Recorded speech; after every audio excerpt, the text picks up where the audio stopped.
ఈరోజు మనం chicken pickle ఎలా చేయాలో చూద్దాం.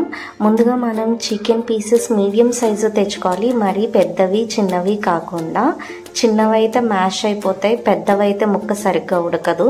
సో ఒక ప్యాన్లో ఆయిల్ హీట్ చేసుకుని బాగా క్లీన్ చేసుకున్న ఈ చికెన్ పీసెస్ దాంట్లో వేసి కలర్ చేంజ్ అయ్యే వరకు మిక్స్ చేసుకోవాలి.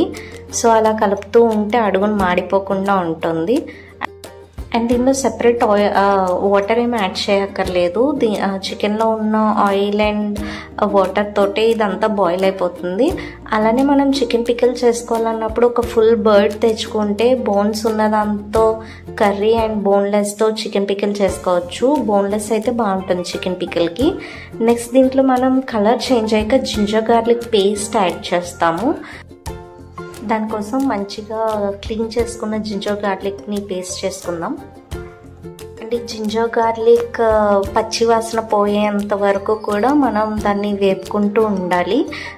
సో దట్ ఇంకా టేస్ట్ అనేది కూడా ముక్కలకి బాగా పడుతుంది. అండ్ ఇంకా మ్యాక్సిమం ఉడికిపోయింది చికెన్, ఆల్మోస్ట్ రెడీ అని అన్నప్పుడు రిమైనింగ్ స్పైసెస్ అన్నీ యాడ్ చేస్తాం. దానికోసం చిల్లీ పౌడర్, టర్మరిక్ పౌడర్, ధనియా పౌడర్, ఆవాల పౌడర్ అండ్ అలానే టేస్ట్కి సరిపోయే సాల్ట్ యాడ్ చేస్తాము. ఇవన్నీ కూడా బాగా పీసెస్కి పట్టేలాగా మనం దాన్ని స్టిర్ చేస్తూనే ఉండాలి. సో దట్ ముక్కలకి బాగా టేస్ట్ అనేది పడుతుంది ఇలా హీట్లో ఉన్నప్పుడు పెడితేనే.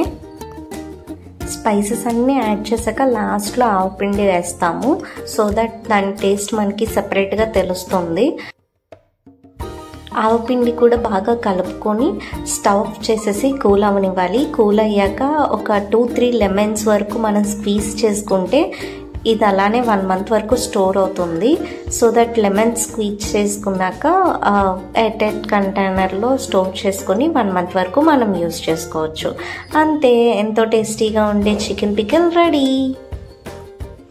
మీరు కూడా ట్రై చేసి టేస్ట్ ఎలా ఉందో మాతో షేర్ చేసుకోండి. Thank you for watching.